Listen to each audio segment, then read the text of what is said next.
Welcome to Title Talk, a podcast for real estate investors where we cover tips, tricks, and trends in the industry. This podcast is all about providing valuable insights to help you maximize your investment opportunities. Whether you're a seasoned pro or just getting started, Title Talk is the place to stay in the know and get inspired. So grab your headphones, tune in, and let's talk title.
Oh, wow. Uh-oh. Okay, yeah. Can you hear us now? Real quick, hold on. Bobby, just come around here. Let everybody see you. Sorry. Producer Bobby's here. So, Bobby's our producer. Lately, he's stopped cutting his hair and he's grown this obnoxious mustache. And I think it's clouding his judgment. He's been dropping the ball. It's like he's gone to 1970s. He's gone to the era where people didn't care.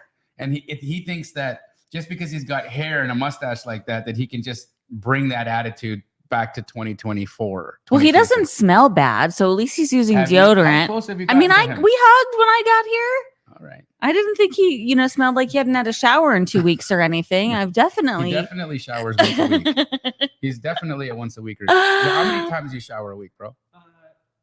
2. Two times a week? Yeah. 2 times a week? Seriously? 2 times. Sometimes I'm a 2 a day. He's a dinky boy. Wow. All right. What's up? Well, hi. Hi. One of the really prevalent questions that I get is that, Jamil, I'm not doing any business yet. So I don't have this. I don't want to lie to my title company. I don't want to walk into a title company and be like, hey, I'm going to be the #1 wholesaler in Tampa. And I'm going to bring you all these files and I'm going to be your golden horse. I want them to know that I'm new. I want them to understand that I'm trying. I want them to know that I have a real desire to get this done, but I need a little bit of help to get started. Sure. And I need to make some relationships. And they've been having a hard time having the title officer or the title company take them seriously because they're coming in and being honest. Right. And here's the double-edged sword to that. Yes, in business, especially when things are busy, that could be how you will get treated. Unless you come through the door with Dina, right? The reason why we have Title Talk, the reason why we have this national relationship across the country is because when you are walking in as somebody that watches Title Talk, when you walk in as somebody who understands the relationship that Dina Jones has with myself and other people, and you can find the Dina in whatever area it is that because there's different Dinas all across the country. There's only one of me. There's only one like me, right? But Yes. there's people in your role. Yes. Right? Yeah, I think 3,700 across the nation if I at last count. What is your role? Well, in the sales capacity. So my role here locally is I'm our director of strategic partnerships, and I oversee investor relationships and things like that from a real strategic advantage, and then also on the lender side. But there are different people in different roles on sales teams across the country. And I think in that capacity, we're at about 3,700. Okay. So there's 3,700. My mic's not working? It is. Okay. If you guys can hear me, just give me a thumbs up. Just because we want to hear y'all him. are freaking me out over here saying some of us can hear, some of us can't. Just let me know if you can hear me. Anyhow, so going into that, people want to learn, people want to know, how do they best get through the door, right? So I just said come in through Dina Jones, but maybe that's not the way. What's the best way that somebody can put their best foot forward to earn a relationship with a title company when you don't have business yet? Yeah. So, I mean, I think that starts with any relationship, right? It's the basics of relationship building. So for me, it's make a friend, right? And get to know them the way that you'd want somebody to get to know you. Definitely things to avoid would be like being a time suck, people that operate at a very high level, and Fidelity is a company that, the people, they manage a lot. The people within our company, they manage a lot. Modest. Fidelity Title owns everything. They own a lot of things. That means expectations are high too, right? Yep. So the people multi-billion-dollar organization, the owner of which also owns the Vegas Knights. I mean, we're not playing around here, right? These are the big boys. And so, yeah, when you walk into a big boy title company, you're going to need to understand emotional intelligence, right? Yes. So let's break down emotional intelligence. Dina said, number one, don't be a time suck. What does that mean? What does that mean, right? Don't ask dumb questions, right? Not just dumb. Maybe I said that wrong. Not dumb questions. Don't ask too many questions that you can get answers to elsewhere. If you can Google it, yes, don't ask it. Or go on, Jamil's YouTube channel and do a quick search for what is title. Yeah. What is escrow? Why do you need an escrow officer in Arizona? Like things like that. You probably don't need to ask those kinds of things, right? But I would say don't be a time suck in the fact that being demanding can be a little bit difficult, right? Because we want to work with people and invest in people that we feel good about the relationship and that they're nice and they're kind and they're helpful, because we want to be that for everybody too. So if you have somebody that at the end of the day, they really can't give you business and they're being aggressive and rude and demanding of your time, that's tough, right? Like that's definitely not using emotional intelligence. Right. So let's come in. First of all, we ask necessary questions. We don't waste time. We are honest about our intentions. What's next? I mean, basics, right? Like schedule a 15-minute call. So that's blocked in their calendar and you can, and have all your questions prepared in advance. And then sometimes, another option would be, just send me, hey, when is the next time you're doing a meetup in my market? I'd love to meet you in person somewhere you're already going to be, so I can just introduce myself. And then when you have that opportunity, make a good impression, right? Make a positive impression and follow up and say something that's cool, that was memorable. You can use social media to your benefit in that regard too. Tag them on social media, say thank you. Just kind of basics. Yeah, basics of relationship building. Exactly. Like, well, how do you court any relationship, right? Is kindness, compassion, empathy, understanding, and really just trying to lead in value, right? Well, like, how do you get a first date, right? How do you get a first date? Well, you're single, so how do men approach you these days? What does it look like? Well, it can go all over the board. So similar to the folks that we're talking about that are maybe a little aggressive on the needing your time situation. I mean, it's all over the board. But what's the best pickup line you've had lately? Pickup line? Oh boy. I don't get a lot of pickup lines. I think people that know me and see me out and about know that kind of stuff, I see right through it for the most part. Oh, okay. All right. So no one's But, like, hey, hey, what can are you and I doing talk later? hard money loans? Yeah, no, never. Was that no?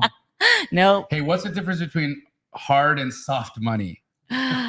One's in paper form, I think. Oh gosh, I don't know what's wrong with me today, guys. Might be the Topo Chico. It might be the Topo Chico, but no, this is really good stuff, right? So really just using your emotional intelligence Yep. to understand what this conversation needs to look like, not wasting time, not being a time suck. Now, again, when you're talking about sending files to your title company, so you got your first situation where you've got a deal under contract and you're about to send the documents to title. Let's talk about that. Okay. Pick up the phone, talk to your title officer, and explain to them, look, I'm a wholesaler. Okay. I'm submitting this file for you right now, but I'm not sure if this file is actually going to go through yet until I'm past my inspection period and I have a buyer locked up. So I don't want you to spend unnecessary money on this file until I know I'm ready to go. Right. That to me is how you take care of your title company. Yeah. No, Right? I agree. I think that's how many times do you have situations with wholesalers where they will submit like 4 contracts, all cancel, and nobody tells you, and then you started all this title work and done all of these things. Like, how annoying is that, and how much money does that waste for the title company? Well, to be honest with you, like anybody that's just going to send an escrow officer a file blindly, we're going to take the business, so we're going to say thank you, but they're not going to really understand where the relationship came from, and unless we're having a conversation. So if you are in Arizona and you do get a file and you would like to know who to work with, I'm going to ask you a couple of questions, right? I'm going to try to figure out the personality type so I can play matchmaker, and pair you up with the right person. And then when you get a deal and you're ready to say, okay, I'm ready. I mean, I help set those expectations with escrow too, where I'm like, hey, by the way, there's no end buyer yet. Let's do a pre-open so that the seller calls, they know escrow is open. If they've got questions for you, everything is prepared. But we're not going to necessarily pull the title report unless we need to, based on something that you think might be a hiccup, before you have, your end situation figured For out. your ducks in a row. Yeah. Before your ducks are in a row, right? Yeah. So be honest with your title company. And do people have to worry that, okay, if I come and tell my escrow officer, hey, look, I'm not sure about this deal until I have my exit strategy figured out. So don't go spending any unnecessary money pulling title reports and whatnot. Very respectful. Will that escrow officer then go and rat me out to the agent and all the other people in the file saying, hey, this guy doesn't want me to do any title work until he's ready? No, absolutely not. Right? Because they're not party They're to that. neutral. They're Yeah. neutral. Yeah, So- they're neutral. So I write this one down. Okay. If you're taking notes, please write this one down. Is make sure you're informing your title company of your exit strategy and letting them know not to prepare or do any title work until you have determined whether or not you have a buyer or not. It is it's the fastest way to keep your title company in love with you, because they won't spend time, they won't spend money, they're not going to waste anything until you're ready, right? So that's a really big part of the piece, right? A big piece of the pie. So next steps, right? So we've got we know how to effectively and respectfully open files and how to mitigate waste. Okay. Along that manner, though, you may not know. I mean, if this is your first deal and you are new, you may not know what options you have based on that particular situation. So it's okay at that point too to say, hey, couldn't this be a wrap? Can this be subject to? Can this be, wholesale? Like, you can totally ask those questions out of the gate. That's absolutely okay. Yeah.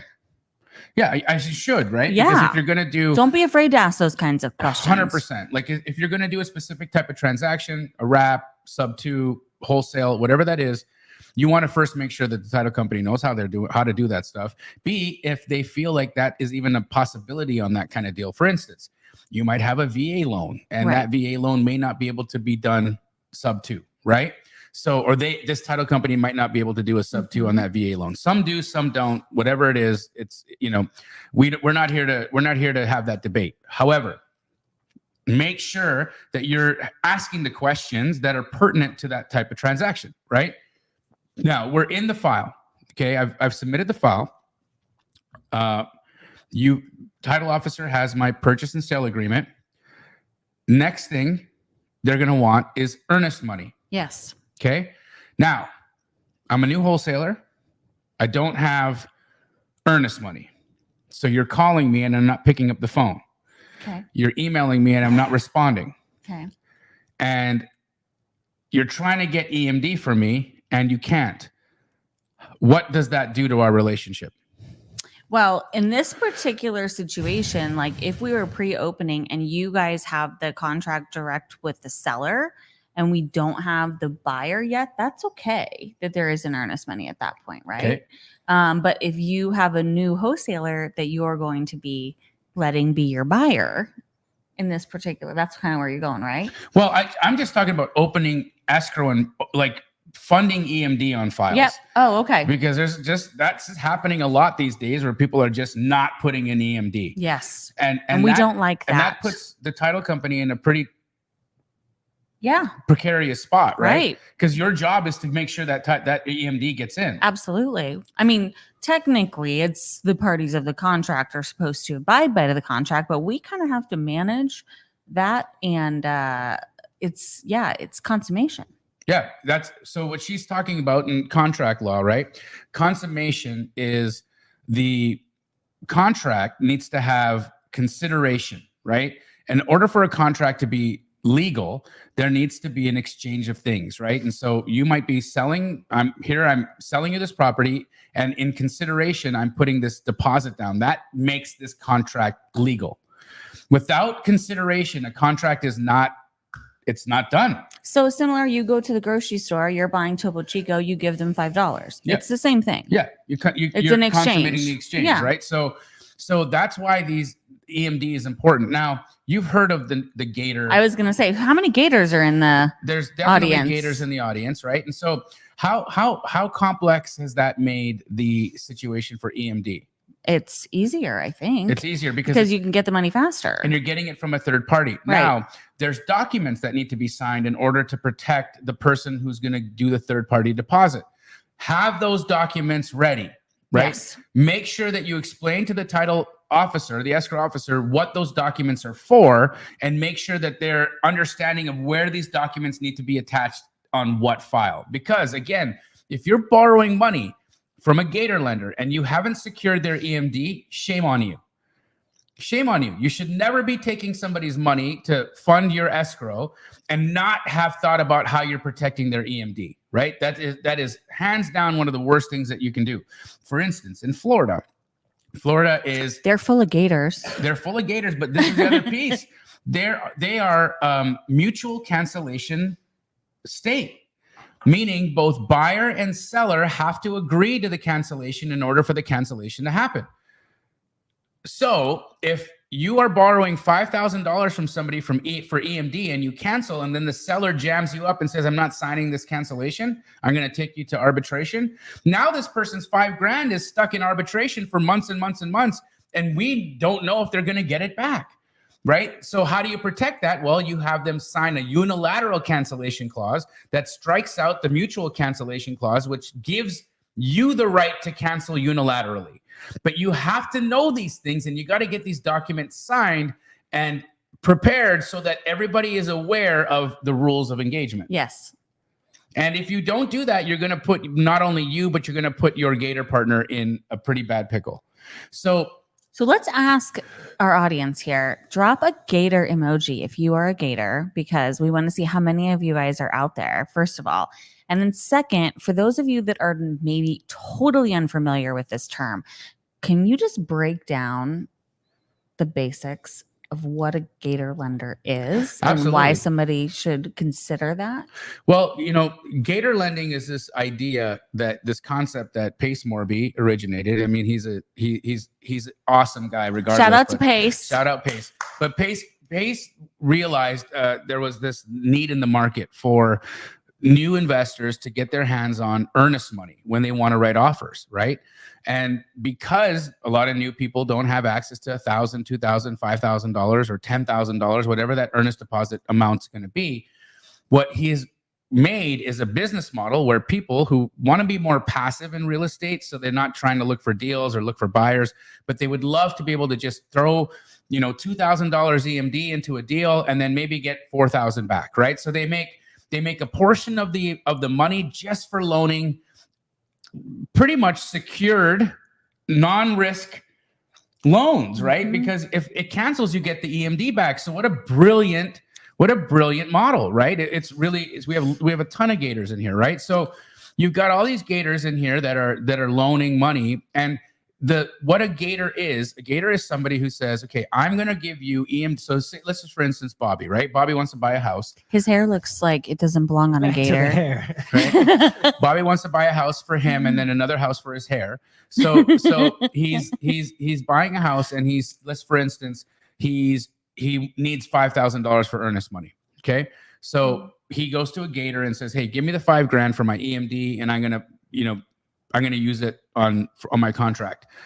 So Bobby does that, and say Bobby wholesales that deal, and Bobby makes $20,000. Well, now that gator lender is going to make, not only get their $5,000 back, but they're going to get a portion of Bobby's profits. So being a gator lender is incredible because you get cut into a deal for loaning money, which is not even at risk. And the only risk that gators have is effing up the paperwork. So don't do that. Don't F up the paperwork. If you F up the paperwork and then you reach out to Pace, he's going to smash you, because that's not, he's taught you guys better than this, right? Make sure that you're using all the correct documents. How do they get the paperwork if this is a whole new thing, but they've got $5,000 sitting around and they want to figure out how to leverage that? So luckily, the people who are in Gator, they get access to all the documents. So Pace hired Sean St. Clair, who is one of I've known the Sean best for my whole career. real estate contract attorneys that exist. And he created all the documents for these EMD loans. Okay. So it's a really robust program. Honestly, I'm super proud of Pace for having thought of it. I wish I thought of it first, but I didn't. But you thought about some other stuff first, though. Yeah, it's all good. That's my dog, So I'm always happy whenever he's winning, because we're a team, and when he wins, I win. So, but it's good. And it's really helped so many people do business, and so I'm really grateful for all of the contributions that the Gator program has done for the real estate investing community. And so for those of you guys who are new to the space, I would definitely recommend asking, the escrow officer that you're working with in that particular transaction. Number one, are they investor friendly? And number two, are they using third-party funds? Because that's essentially what this is for EMD, right? A little closer, I can't read. Is it a set amount? How does that? Is it a percentage that they get back? They get it's negotiated between the two of them, right? So maybe 10%, 20%, 30%, all depends on the deal. Probably depends on the assignment fees too, right? Yeah, depends on the deal, depends on the lender. I mean, I think everybody has their own sort of set things, but the reason why he calls it Gator is because it's a chunk. And when gators eat you, they take chunks. So he's like, you're going to give up a chunk of your deal, but I'd rather give up a chunk of a deal and make something rather than nothing, right? So it's brilliant. Now, yes, this will be recorded and posted on my YouTube afterwards. So if you have to go to the restroom and poo, don't worry about it. It'll still be here when you come back. Speaking of that, to answer the Cheesecake Factory question, no, I am not a huge fan. Wait, so all the drama going online about the Cheesecake Factory? No, but I was asked, Dina, do you like Cheesecake Factory when you were talking about right, dating we're talking Dina? About dates, and there was this unfortunate situation where this nice man took this like a picky lady to dinner. I'm a picky lady. He took a picky lady to dinner, and they pulled up, and she was like, you took me to Cheesecake Factory. I'm not getting out of the car. I'm not getting out of the car. Oh. And so she was just obnoxious. Well, that's kind of rude. I mean, it was super rude. Yeah, like you have to be gracious. Yeah, dude was like, okay. And not only that, but she recorded it and went live on her social medias, being like, this man took me to Cheesecake Factory. And it's like, Be I mean, kind. Be yeah, kind. It wasn't really nice. He was trying. It wasn't So nice. you think that's why the Cheesecake Factory question came up? That's funny. I didn't know. I don't watch the news. They were I think they were just saying, they were asking how fancy you are. Based off of the way you dress, I think they could all assume that you are not a big connoisseur of Cheesecake Factory. I'm wearing cowboy boots today. Does that count for fancy? I don't think that anybody has ever worn cowboy boots into the Cheesecake Factory ever. In the history of Cheesecake Factory, I don't think a person, they don't even have Cheesecake Factories in Texas, do they? I don't know. Well, speaking of cheesecake, Thanksgiving is right around the corner. I'm famous for my pumpkin cheesecake, but I don't like to eat it. Will you make me one? Totally will. That's what I get assigned is baking at Thanksgiving. Let's go. Yeah. So we're in step 2 now, right? We've got, I'm just wanting to, because I think like going back to basics is a really interesting, I think so. It's an important piece of this whole business and game, right? So we've now got our file opened. We've got EMD, came from a Gator or it came from me. And now we're in the process of the escrow, right? And in the process of the escrow, specific things happen.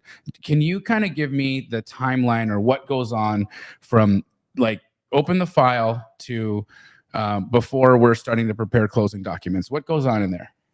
Well, we've already crossed a few barriers so far, which is kind of fun, right? Yeah. We have a contract. Yep. We have money. Yep. So we don't have to chase that down. And then a lot of things happen. So our escrow officers. For instance, the opening package. Yes. I ignore that every time. Because it's not as important to you as the closing package, is it? Correct. Because of the insurance So piece. how annoying is it when your client ignores the opening package? If they don't want to read it, that's up to them. At least we're sending it. Okay. So, and if there are things in the opening package that are like red flags, like typically REOs are going to pick up the phone and call and have a conversation about something, right? That could be a potential situation or challenge. So for example, we just had a file up in, I don't know, Pay Center, Pine Tops, one of those P's. And they gave us like a 2-day close. And what the agent thought was because it was already opened with somebody else, they could just transfer all of the work we'd done to the next person because it was a canceled file. But that's not the case. We actually still have to start over when it comes to pulling title and things like that. So that's kind of like impossible.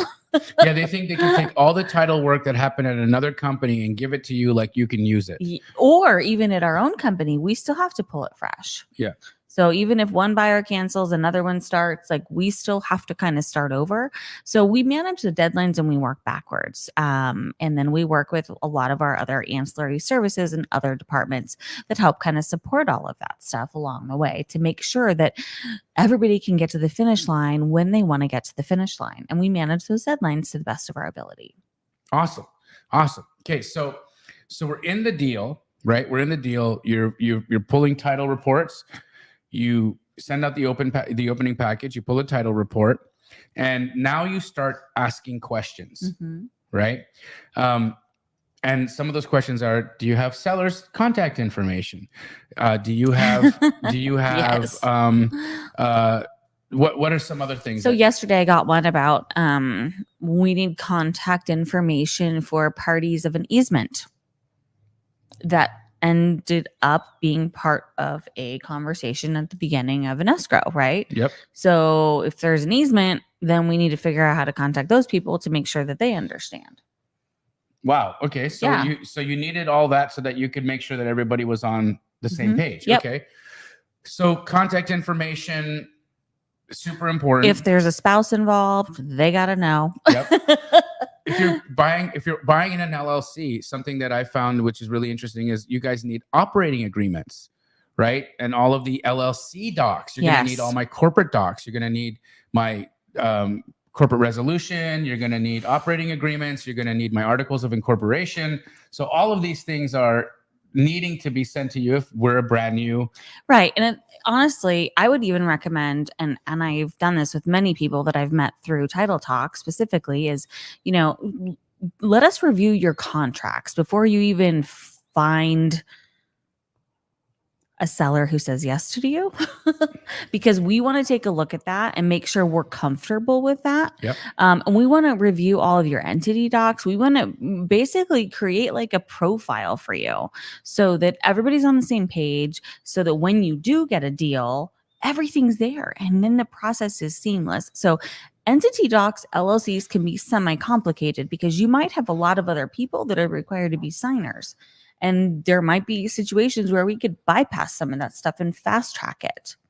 There you go. So again, you want this thing to close on time. Make sure you've got all your entity, all your corporation docs, everything in good standing.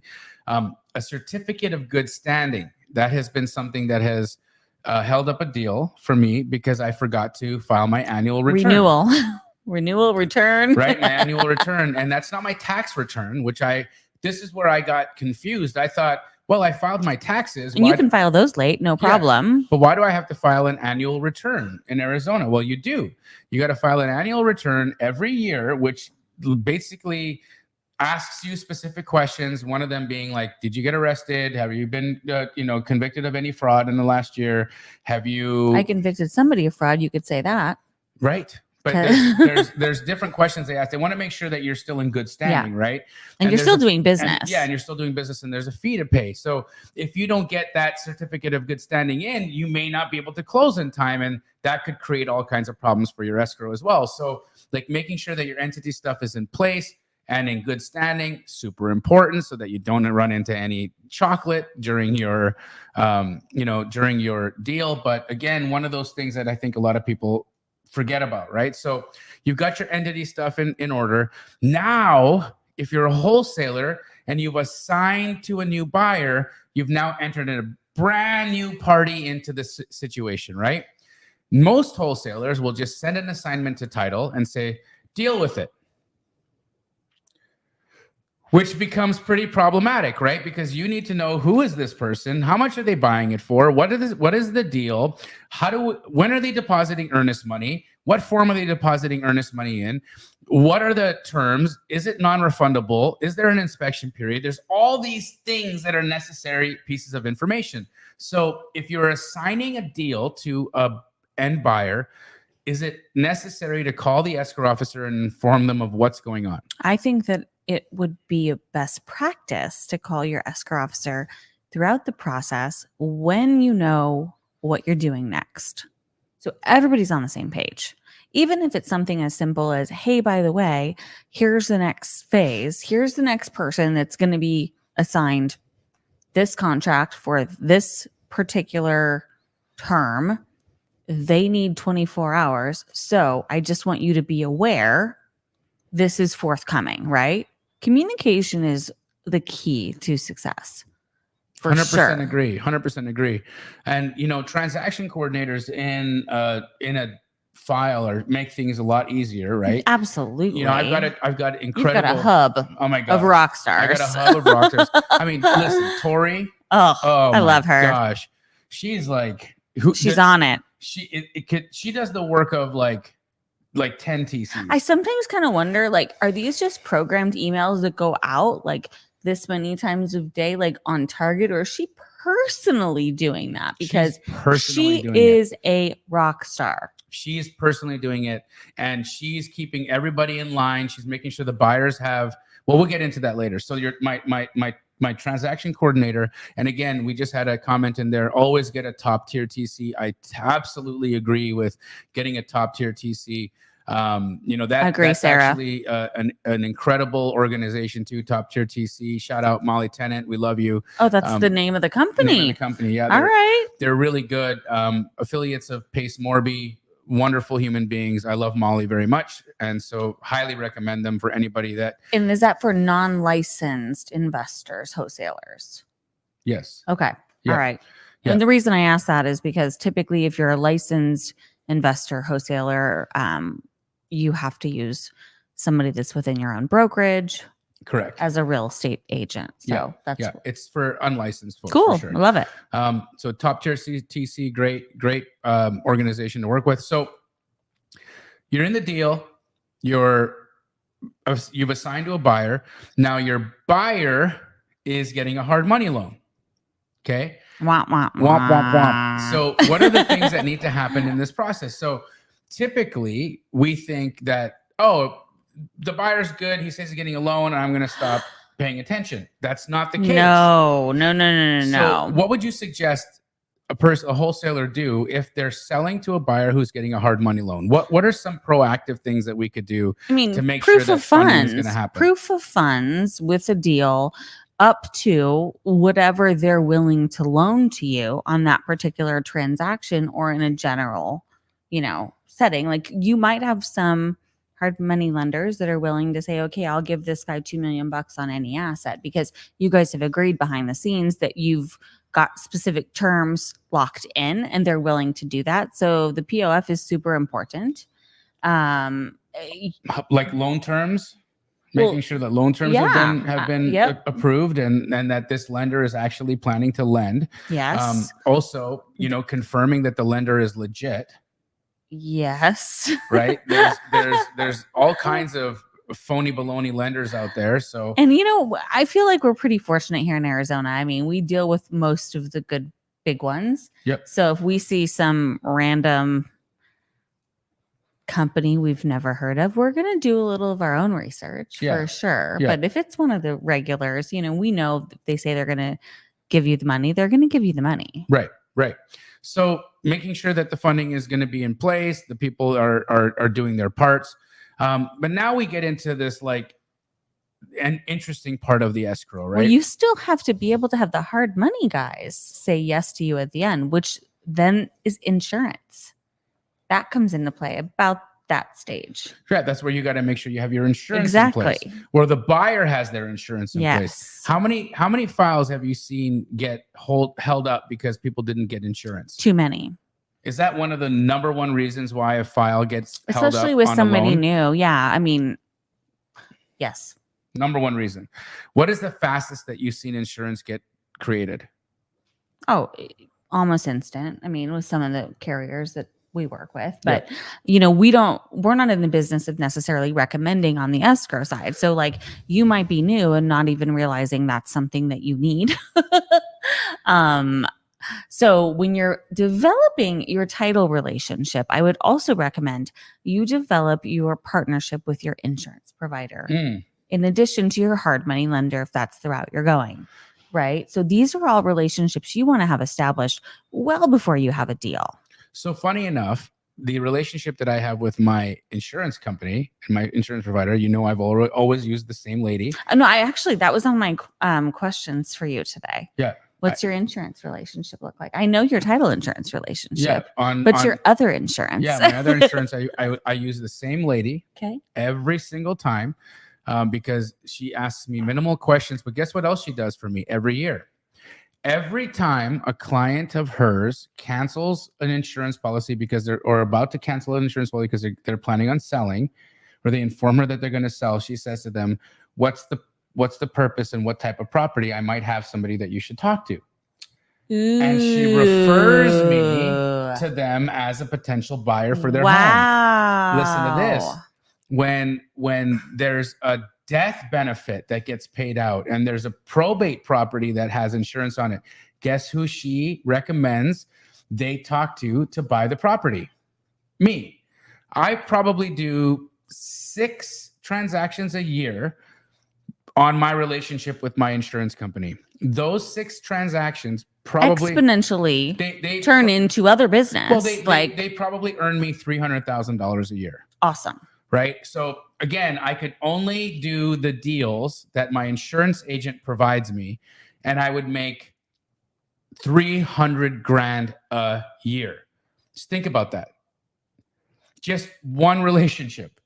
But how smart is she for thinking about you? Because you're also solving a problem for her client. Exactly. So this is again where I feel like, we talked about emotional intelligence at the beginning of Title Talk today, and this is how you guys are leveraging the relationship you have together to help each other grow and also help 100%. Your communities grow. But that's super smart. Yep. And I refer her to other people because I say, hey, if you're going to do deals and you need to do stuff quickly, I recommended her to my auto broker. So I don't buy vehicles from dealerships.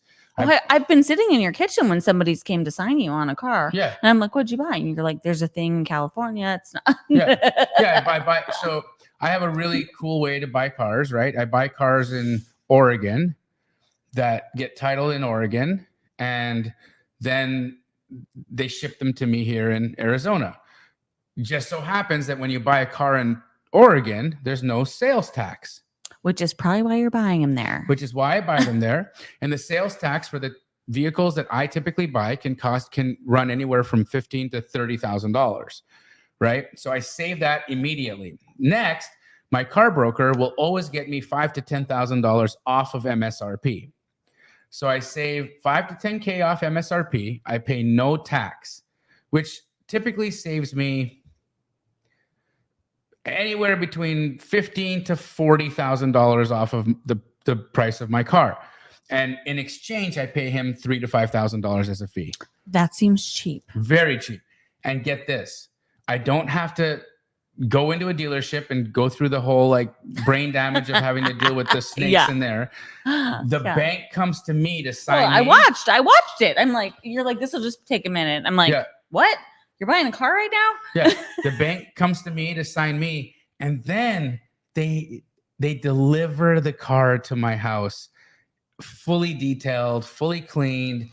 It's the most white gloves. You did that. I hooked Bobby up with my what was that like, bro? It was a delightful experience. I'll tell you that. Was that like not the most incredible car buying experience you've ever dealt with in your life? Most people don't say car buying experiences are delightful. Yeah. I mean, if you're in the audience and you can say, I've had a delightful car buying experience, put your hand up in an emoji, please. Because I think it's very rare. I'll tell you what, I'm with you. That whole experience is not my friend. Tesla was a different deal, though. Tesla's shit. Tesla was a different deal. Here, I'm going to tell you a funny story. So, December 2020. December 2020. Anybody remember that year? Yeah. That's when they told me my Tesla was ready. And I'm like, cool. When? They're like, probably like next week. Okay, awesome. Great. Okay, then they tell me, oh no, it's ready on December 31st. I'm like, I'm going to be in New York. I don't have time to go like buy a car. Yeah. What does this look like? And I'm trading in a car. They're like, you pick it up on this day or you have to wait 6 months. I'm like, well, I'm going to be in New York because I've got a bucket list trip with my girlfriends. So I was like, what do I do? I was so conflicted. And I was like, you know what? I'm gonna just redirect my flight. I'll still get there before, the midnight thing in time for the party. I was like, you have 2 minutes. You need to open up early and you have 2 minutes of my time. I was out in a minute and a half. And you got the car? And I got the car. My parents drove it home for me because I went to the airport, but yeah. I've just heard such horror stories from Tesla, like service and all that, like that it's like one of the worst I've had companies to deal with. No, I mean, only challenge was the battery part took a while to replace. Yeah. My battery went out, but that was it. And it was months, right? Months. Yeah. Months without a car. Months without Thank a car. you. And shout out to my friend Danny Hickey, who has unlimited cars always and lends me his cars. But yes. Wow. So delightful experiences, car buying, not usually the same jam. So we're on a tangent. Yeah. Back to the where were we? Oh, insurance, right? Insurance. So you get the insurance, you have that ready. So you make sure that do it at the beginning, guys. Yeah. These are all the relationships. I feel like their power in partnerships really fast tracks your trajectory in any business, right? So if you're getting started or if you're leveling up, look at all of those things. Look at everybody who you do business with and build your tribe of trusted, true advocates, allies, like what you're talking about with your insurance provider, who is truly an advocate for your business. Big time. And sending you opportunities because you're also providing solutions for her people that are going to have to cancel. Like those are really, really important. Do it early, do it in transition, do it when you're leveling up. Going into fourth quarter, everybody should be leveling up their business anyway. We should be looking at what is the best use of our time, talent, and energy, and what is the worst, and level that up, right? Couldn't agree more. We're at now the final stages of closing. Okay. Our favorite stage. We've got insurance in place. We've got now worrying about scheduling the buyer and the seller to sign. Which is not your job, by the way. It's the title company's Yes. job, right? So you guys have to track us down. Which is the funnest part of this to teach, right? Yeah. Because we have so many people that come to us and they say, okay, well, here's where I want to schedule my person to sign. No. We are going to tell you when it makes sense because we are dealing with all parties behind the scenes. So it's almost kind of like funny, not funny, when people try to tell us when they want to coordinate their people to sign because all the other parties might not be ready for that person to sign. Right. Does that make sense? Of course it makes sense, but there's a loophole. What's the loophole? Mobile notaries. Well, yes, in most cases. Yes. But the person they might want to sign might be the person that has to be last to sign. But they do it all remote. And it's all yes. None of it's not all of it's like in like we don't have to sign an order on a mobile. No. But it's really escrow's coordination that's going to make all of that seamless. And you're 100% right. Like we did talk about the remote online notarization on that webinar we did a few weeks ago, which was super cool. And you and I hadn't talked about that. But yes, we literally have the ability to have somebody do this handshake digitally. Digital handshake. To remote online notarized documents. It's crazy. So, worldwide. So we can notarize online, but they can also schedule mobile notaries. Now, I don't know if I'm allowed to say this. Say it. He's gonna say it no matter what. But I don't pay for my mobile notaries. What? Am I allowed to say that? I don't know. Okay. It's above my pay grade, and I don't really look at that stuff, so I don't know. Notaries, they get paid for by somebody. It ain't me. So mobile notaries usually. Oh, you could totally say that because that's all contractual too. Yeah. Mobile notaries usually $75 to $150. 150 is probably average. Yeah. So let's call it 150. But it depends. If it's an in-office signing, pretty much all title companies are gonna waive that if it's in their office. Yeah. But it's a cost of doing business. Yeah. So I get somebody to come sign me. It's $150. I don't pay it. Somebody eats it. I think it's the title company, but somebody eats it. Maybe it's, I don't know. I honestly don't know. I have no idea. I have no idea who eats it. True story. I'm not sure. Whoever eats it loves me enough to say, I'll take it. They'll pay the $150 all day long to make a couple $100,000. Yeah, right. So it is what it is. So you're at that point. Now, deal is closed. Okay. Deal is closed. But they're still not done. No. Because what's next? Recording and keys. Okay, so now let me tell you this. I've been in a situation where I sold a property to somebody and everybody signed. Okay, so dude signed, went to the house, started demoing. Signed the documents. Wait, demoing what? The house he bought. He signed on the closing docs. He remitted the money. Wire is in. Signed. Then, because the house was vacant and on lockbox, he just went to the property and started doing demo. Now, what happened was recording didn't happen on the Friday. It ended up getting pushed into Monday. And so the seller came to the house over the weekend and saw that the buyer was working there and had demoed like walls, everything. In garages. 3 days, you can demo an entire house.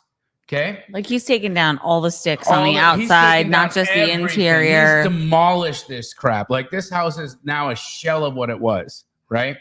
And it turned into World War III. Understandably. The wholesaler, you probably might know him. The wholesaler involved is Ron Baker. Are you familiar with Ron Baker? I don't think so. Okay, hothead. He's a hothead in town. I love you, Ron, if you're watching this. People aren't usually hotheads to me. He's a hothead. So I remember I was in New York City. We're talking about New York twice. Yeah, I was in New York. I was walking down Fifth Avenue, and what's that cathedral? The really Beautiful one. the beautiful one on Fifth Ave.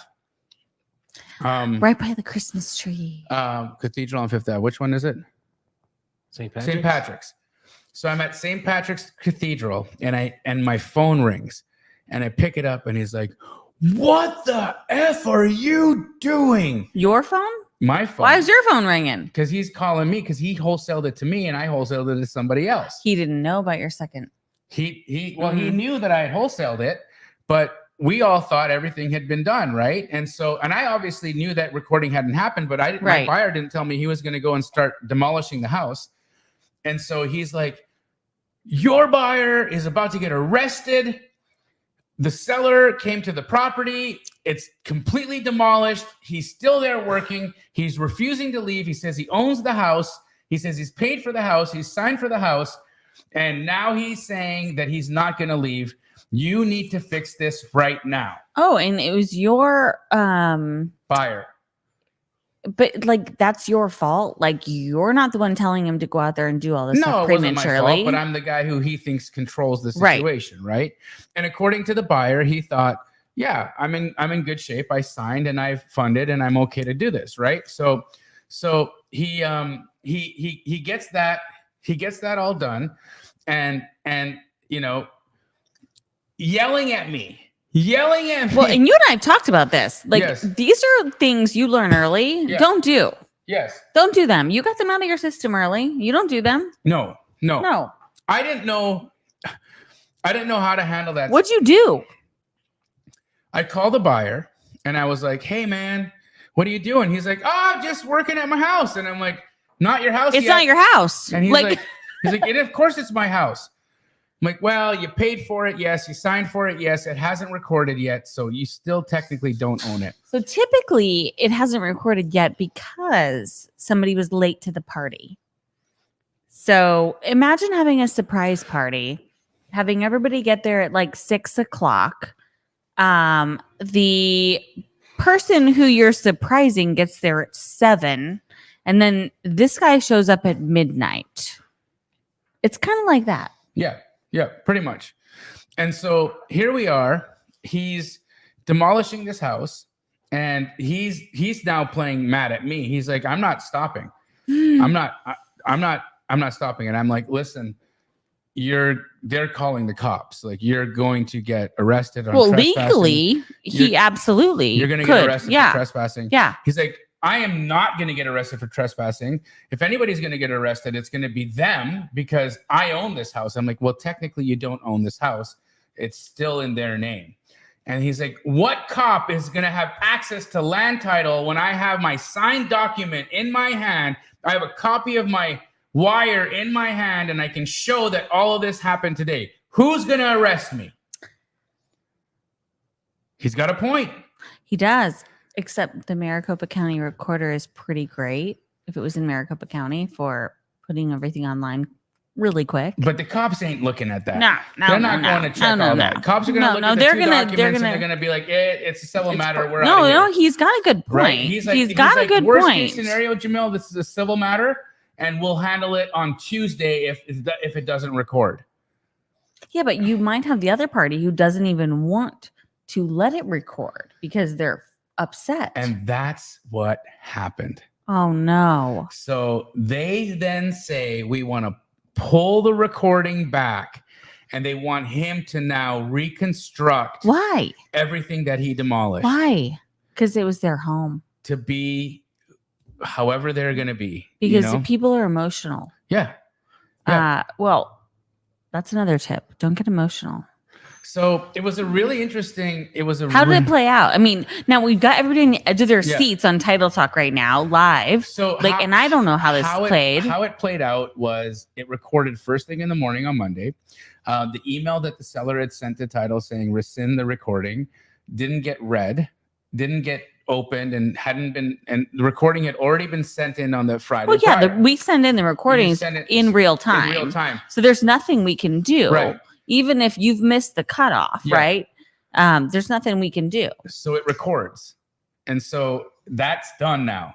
Okay. And so, so he Speaking wins. of ghost stories, ghost story. What about this? Is a ghost story. Oh, this is a big time ghost story.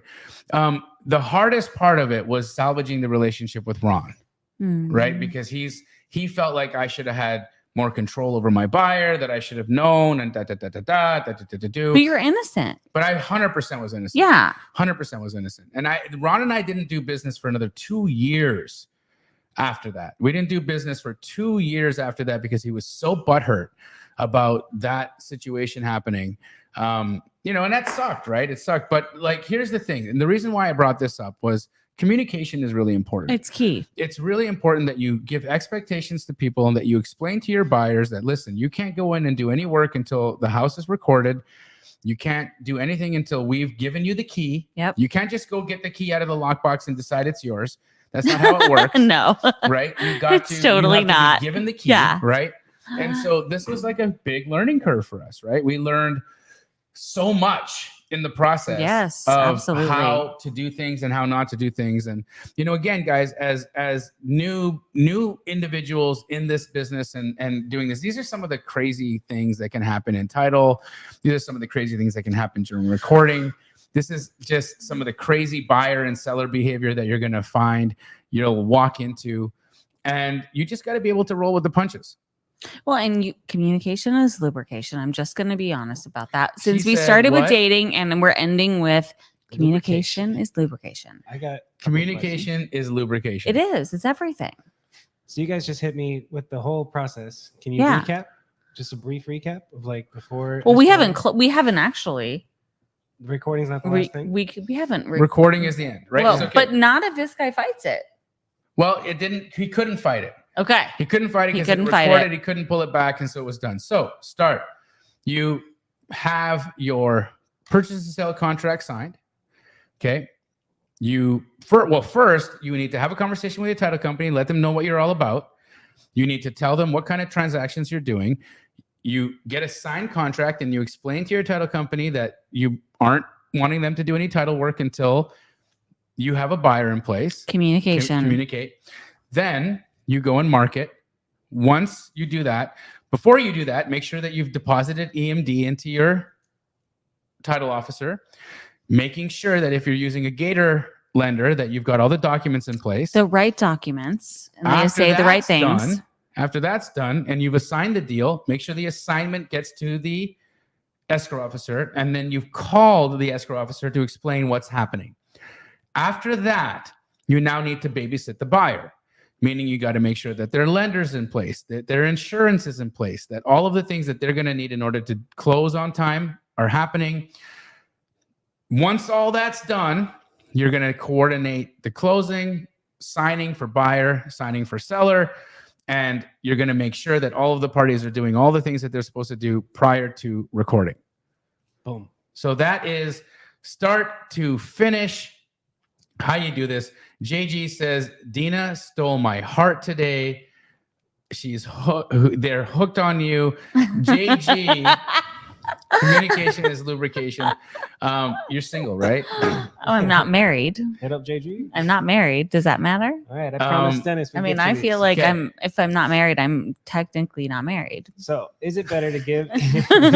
Is it better to give EMD before or after inspection? It depends. Yeah, or whatever your Well, agreement says. Yeah, whatever your agreement says. But typically, the way the contract works is you're always going to give your EMD first, and then you're going to decide whether or not, based on the purchase price, that you need an inspection or you don't, right? Absolutely contractual, whatever you guys decide.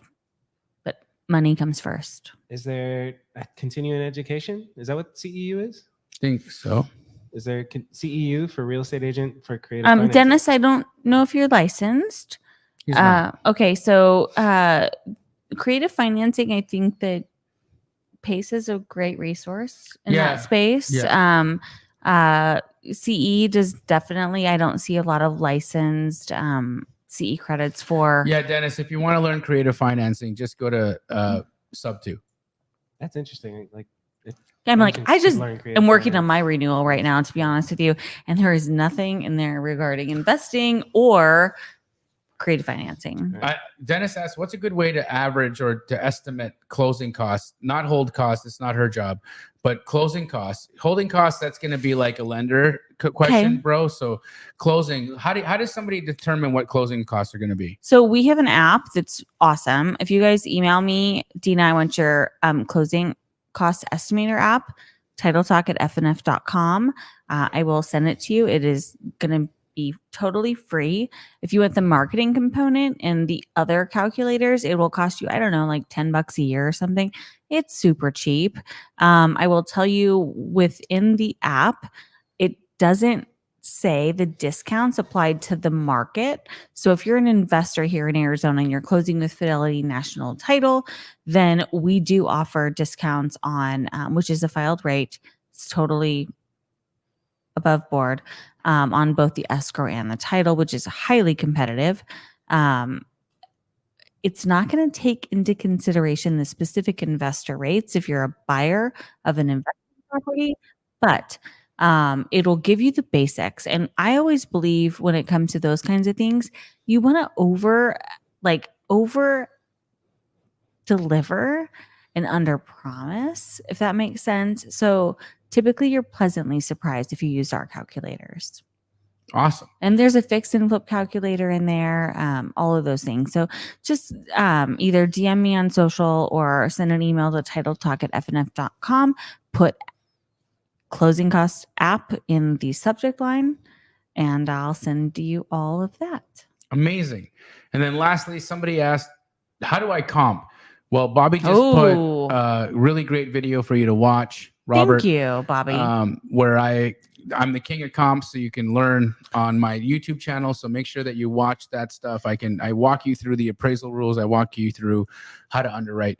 Should we consider doing something like that on Title Talk? I mean, I feel like you do this in so many other outlets that people don't come here for that. On Title Talk. Yeah. Nah. This ain't something about Compton. We ain't comping on Title Talk. But there's something comping you got coming up for I Spookyville. I comp all the time. Spookyville. Yeah, I mean, I have Nightmare on Deal Street. Yeah. Do you want to tell people how to register for that? Yeah, guys, if you guys have not yet registered for Nightmare on Deal Street, Bobby's going to put a link in the chat right now. I'm going to be going direct to seller, calling homeowners. You were so good at that, by the way. It's fun to watch. You like watching that? Yes.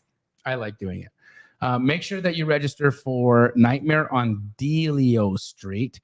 It's going to be a fun day, a fun couple of days, and just going to be prank calling homeowners. Is it live and digital? Like, what's the last year? I feel like it was in person at your office. So last year it was in person. Yeah. Okay. This year so it's virtual. I'm like, I feel like we did lunch or something, and like we came out and did all that. So this is all digital. This year I'm doing it digitally. Nightmare on Deal Street. I'm going to be doing direct to seller comping. Direct to seller calling, and I'm going to do them all in a Dracula voice. Hello. I am calling. My name is Count Jamilio, and I am calling about your property in Mesa. Elm Street. Would you like to sell it? Are you going to wear a costume for this? Yeah, I am. Oh. What are you going to be? The fake teeth? Like, what are you going to be? Dracula. Hey, real quick, guys. Cool. What should I be on? He's Dracula. I vote Dracula. What should my costume be? Dracula. If you're going on Count Dracula voice, you need to be Dracula. What do you think? You guys got to tell us. Tupac? I feel like he should be Dracula. Well, I think with money signs, a lot of money signs, and some Dracula and the teeth and the, he needs to have him the talking blade. through the Yeah. teeth would be hilarious. Yeah, him The talking Tom through from the Sesame teeth would be Street. good. So I'm calling about your property owner. He's just talking. Is anybody going to be with you live in this? Yeah, I'm going to be doing it with Jenna Hoover. And like, honestly, I just felt like Jenna reminds me of a tall glass of milk. I don't drink milk. I know, but like, What's that mean? You see her, if you see Jenna Hoover, you'll be like, that's a tall glass of milk. So she's going to dress up like milk, and I'm going to dress up like a chocolate chip cookie. Oh, you want to be a cookie instead of Dracula? Even if the audience says you should be a Dracula? We got to order that real quick. How fast? Amazon. When does this start? Nightmare on Deal Street. When does it start? It's on this Saturday and Sunday at 3 p.m. Can we also talk about something else on Saturday? Yes. So one of the things I'm super passionate about, and so is Jamil, is charity and giving back to the community that we support. Yes. And that's one of the things that we ask many of the guests that come on here, if we have time to ask them. You know, the last couple guests, we struggled to be asking that because they were just like, boom, boom, boom, so much content, so many questions, we didn't get there. But if you guys are in Phoenix, there is the Phoenix Suit Project on Saturday night. It is a red carpet gala from 6 to 9, and we will drop the link, but it's the phoenixsuitproject.org. So what we do is we take suits off of men's back to help another man get into a job or a better job. And we partner. You guys give away suits? Yeah. Listen. No, we partner with St. Vincent de Paul, and they literally help us place men I have a closet full of fat suits. Dude, that suits, skinny suits, no, I mean two old suits, like two short suits. Because I was like all the lot things bigger, and they were nice suits. Like I've picked up about 20 bags of suits this week. I got Hugo Boss suits in there. Dude, I got Armani suits in there. We take them all. What is the one with the I got a lot of nice suits. No, seriously. But they're all like way too big. Yeah. Fat suits, skinny suits. It's not you suit anymore. Your style's changed. You don't have to wear a suit anymore. I mean, I collected like 50 suits from a guy that's like, I'm retiring for the third time from commercial real estate. Come and get them out of my closet. I am not going back to work in this environment anymore. It's also the ties, dress shirts, all of those things. And they're used to help men. They do a lot of cool things, right? They build their confidence. They go into an interview where they feel good in what they're wearing. I don't know about you, but if I feel good, like in what I'm wearing, then I just end up presenting myself better. I've always kind of started personally. I'm a little opposite. Really? Yeah, because I look plain. But you feel good in what you're wearing. No, I don't. I know that I'm very fucking basic. But you feel good in it. No. You don't? I'm basic. I got a black tee and blue jeans. But you like it. I like it, but it has nothing to do with how I feel. And I feel, and I know I look so basic that I have to present, that I have to show up instead of the suit. So it's an opposite. It's the reverse psychology thing. Talk for me. I'm going to talk for me. So these guys, fuck the suit. These guys, it changes their life to feel good about something. How can I donate? Is there a website or email? Yeah, phoenixsuitproject.org. We give you a tax write-off. It's an honor system, so you just put in there what you're donating, and then we've got several drop-off points across the valley, but we have a big event coming up on Saturday from 6 to 9. Let me tell you exactly where it is. I've picked up so many suits this week, it's kind of silly. And also so fun. But that's on Saturday too. So it is at the Mountain Shadows Resort. And my friend Randall Mills started this charity, I don't know, 6 or 7 years ago. And I've been supporting him through the process. It's the easiest thing to do, right? Clean out your closet. Because what it's going to do to somebody is change their confidence level and help them get a leg up on the next trajectory of their career. And what we tell them is once they get the job that they want and they need, and they're able to really support themselves on that level, then they donate it back too. So this guy says, black shirt, blue jeans, basic $30,000 watch. And with that, guys, we're out.